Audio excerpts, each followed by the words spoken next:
The City and the Stars is a science fiction novel by Arthur C. Clarke, published in 1956. This novel is a complete rewrite of his earlier novella, Against the Fall of Night, which was Clarke's first novel, and was published in Startling Stories magazine in 1948, after John W. Campbell, Jr. had rejected it, according to Clarke himself. Several years later, Clarke revised his novel extensively and he renamed it The City and the Stars. The new version was intended to showcase what he had learned about writing, and about information processing. The major differences are in individual scenes and in the details of his contrasting civilizations of Diaspar and Lys. To everyone's surprise, Against the Fall of Night remained popular enough to stay in print after The City and the Stars had been published. In introductions to it he has told the anecdote of a psychiatrist and patient who admitted that they had discussed it one day in therapy, without realizing at the time that one had read one novel and one the other. What follows is a summary of The City and the Stars, but it is a broadly accurate description of both of the books about Alvin, except for the role of Kedron, who replaced a different character from the earlier novel, and for the nature of the immortality of the people of Diaspar. Synopsis. Setting The City and the Stars takes place 1 billion years in the future, in the city of Diaspar. By this time, the Earth is so old that the oceans have gone and humanity has all but left. As far as the people of Diaspar know, Lys is the only city left on the planet. The city of Diaspar is completely enclosed. Nobody has come in or left the city for as long as anybody can remember, and everybody in Diaspar has an instinctive insular conservatism. The story behind this fear of venturing outside the city tells of a race of ruthless invaders which beat humanity back from the stars to Earth, and then made a deal that humanity could live if they never left the planet. In Diaspar, the entire city is run by the central computer. Not only is the city repaired by machines, but the people themselves are created by the machines as well. The computer creates bodies for the people of Diaspar to live in and stores their minds in its memory at the end of their lives. At any time, only a small number of these people are actually living in Diaspar, the rest are retained in the computer's memory banks. All the currently existent people of Diaspar have had past lives within Diaspar except one persona Alvin, the main character of this story. He is one of only a very small number of uniques, different from everybody else in Diaspar, not only because he does not have any past lives to remember, but because instead of fearing the outside, he feels compelled to leave. Alvin has just come to the age where he is considered grown up, and is putting all his energies into trying to find a way out. Eventually, a character called Kedron the Jester helps Alvin use the central computer to find a way out of the city of Diaspar. This involves the discovery that in the remote past, Diaspar was linked to other cities by an underground transport system. This system still exists although its terminal was covered over and sealed with only a secret entrance left. Alvin's quest Once out of Diaspar, Alvin finds that one other human habitation remains on Earth. In contrast to technological Diaspar, Lys is a vast green oasis shielded by mountains from the worldwide desert. Its people are not stored and recreated technologically, but naturally conceive, are born, age, and die. They have rejected the hyper-advanced technology of Diaspar in favor of an almost agrarian existence, with machines used only for labor-saving purposes. The people of Lys have instead worked to perfect the arts of the mind. They are telepaths, capable of communicating with each other over great distances and without words. Alvin continues his quest until he finds out the truth of why the people of Diaspar are so frightened of the external universe and why Lys is so scared of space travel and mechanical things. In Lys he goes on a trip with a young man named Alvin who becomes his friend, and they see a signal light, which they decide to investigate. It leads them to Shawmaran, the remains of the fortress where the invaders were fought off with unimaginable weapons, and there they encounter an extraterrestrial creature with a strange robot. The creature is the last survivor of a religious cult dating back to the days of the Galactic Empire. The robot was the companion of the founder, the Master, who came with his followers to Earth at the end of his life. Alvin and Alvin are unable to understand the content of the religion except that it refers to great ones, who have left, but will someday return. Alvin persuades the creature to lend him the robot, arguing that the master would want it to see how things were developing in the world. The master had, however, forbidden the robot to give out any information at all, so Alvin does not learn anything. Alvin instructs the robot to ignore his entreaties to take him back to Lys, which he knew the people of Lys would induce in him with their great telepathic powers. The previous 14 uniques had stayed. Alvin had originally been told he would be free to choose whether to stay or return, but because the people of Lys had their own insular failure, just like Diaspar, this option was no longer available. Back in Diaspar, he seeks the help of the central computer, which overcomes the master's block on the robot by producing an illusion of an apocalyptic return of the Great Ones. Discoveries Alvin now learns that the master's ship is still functional, buried outside Diaspar.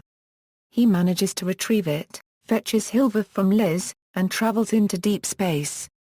They encounter Van Armond, a being of pure intellect, with whom Hilva, being telepathic like other Lys people, can communicate and bring him back to Earth. From him the truth of history finally emerges. The Fearsome Invaders, it turns out, were a myth. Shawmaran was actually used to destroy the Moon when this became necessary to prevent it from colliding with the Earth.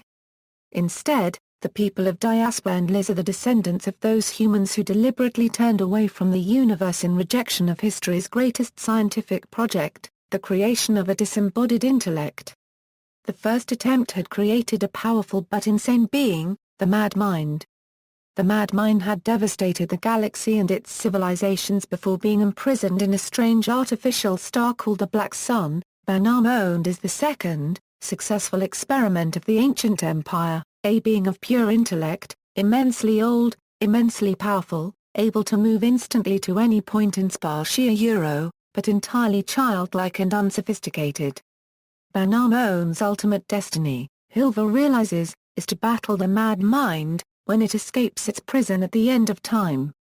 After this, most of the Galactic Empire had left our galaxy, leaving only a scattered few. This departure from the galaxy, leaving it to Van Armond, was because contact had been made with something very strange and very great, intelligent species who had evolved strictly on the physical plane, which called them urgently to the other side of the universe. Alvin's discoveries reunite Diaspar with Lys.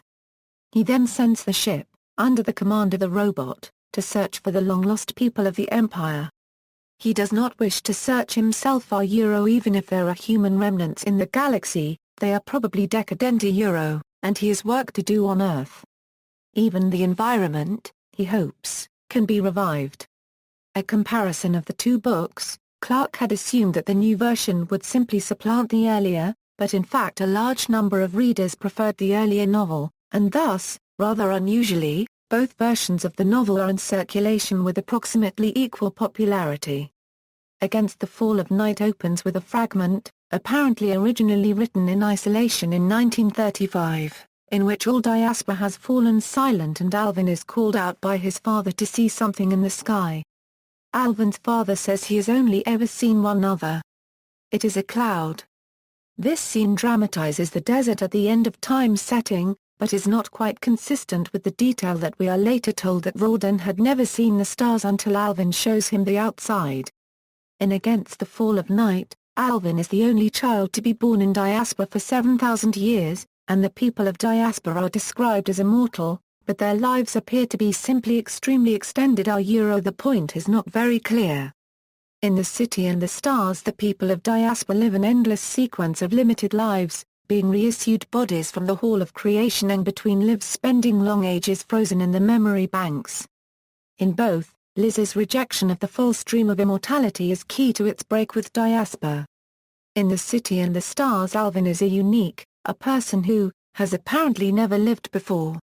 Only a handful of previous cases are known.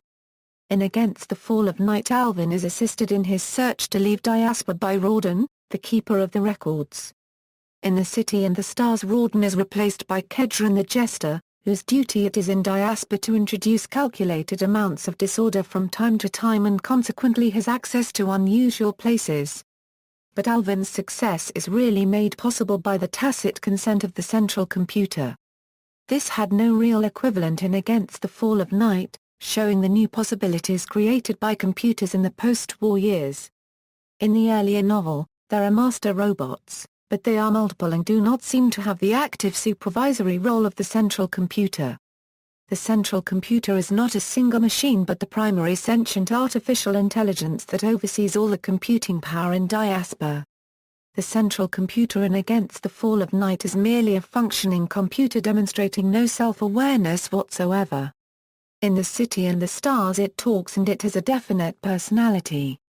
There are a few differences in the plot concerning the robot. In the earlier novel, the Master's follower was human, and he had 3 robots, of which one was lent to Alvin, whereas in the later novel the follower is an extraterrestrial who has only the one robot. As was noted above, in The City and the Stars the block in the robot is overcome by an illusion of the apocalypse. In Against the Fall of Night a duplicate of the robot is created which is identical except for the block. In The City and the Stars, there is somewhat more circumstantial detail about the life of Diaspar. For example, there are sagas, total immersion virtual reality entertainments where you apparently lose your outside knowledge. Alvin has a female lover, Alystra, whom he abandons. When citizens re-emerge from the Hall of Creation they are assigned parents, who look after their social education, and a tutor. Though new citizens emerge as physically formed adults they do not remember their past lives until about the age of 20, and apparently it is not mentioned to them until they have a sort of facts of life talk. At any rate it was not mentioned to Alvin. Little of this appears in Against the Fall of Night. In Against the Fall of Night, Alvin is apparently a literal child, the first for 7,000 years. There is no explanation of whether this interval is normal or whether children are expected at all. In The City and the Stars, the city of Diaspar was apparently planned as a closed community, and its true past deliberately obliterated. The uniques, it seems, were a device added by the original planners, who thought that a safety device should be left, to test periodically for what lay outside the city. This makes the role of Alvin somewhat less independent, whereas in Against the Fall of Night he was an adventurer, albeit the first to be lucky. In The City and the Stars it seems at the end that he may have been a pawn. The escape route from Diaspar involves the tomb of Yalanze in both books. In The City and the Stars Yalanze was apparently a leading figure in the planners of Diaspar, but he might have been one of those who secretly planted the uniques. At the end, when leaders from Diaspar travel to Lys, in Against the Fall of Night they are apparently able simply to master their fears, whereas in The City and the Stars powerful psychology is necessary, and Alvin's tutor Jezarak experiences a saga in which Yalanze explains how Diaspar was founded and releases him from his fears. There is a slight difference in the way the two books treat the Master, and the Great Ones. In Against the Fall of Night, it is eventually revealed that the Great Ones were the people of the Empire, who had left the galaxy. The Master is presented as a wise man, a philosopher, whose teaching was misunderstood and made a religion by superstitious followers. In The City and the Stars, however, he is a religious leader who uses trickery to advance his goals. The block on the robot was imposed in order to keep his secret safe. In the later novel, the Great Ones are not identified at the end of the novel like they were in the earlier version, leaving open the interpretation that the Great Ones are no more than a religious superstition with no basis in reality. In general, in Against the Fall of Night, the false history and the dystopic society seem to have grown up more organically. On the other hand, in The City and the Stars, they seem to have been more deliberate creations. While it is unproblematic for Diaspar, it is less clear why Lys should then have the same doctored history. Characters: Alvin is the first person in 10 million years to be born in Diaspar. He also lacks the natural instincts of other Diaspar citizens to remain within the city. In fact, he has something of the opposite, a desire to leave the city. Hilver is the son of the leader of Ellie, a sub-community within Lys. When Alvin comes to Ellie, Hilver is appointed to show Alvin around Lys, and eventually becomes his closest friend.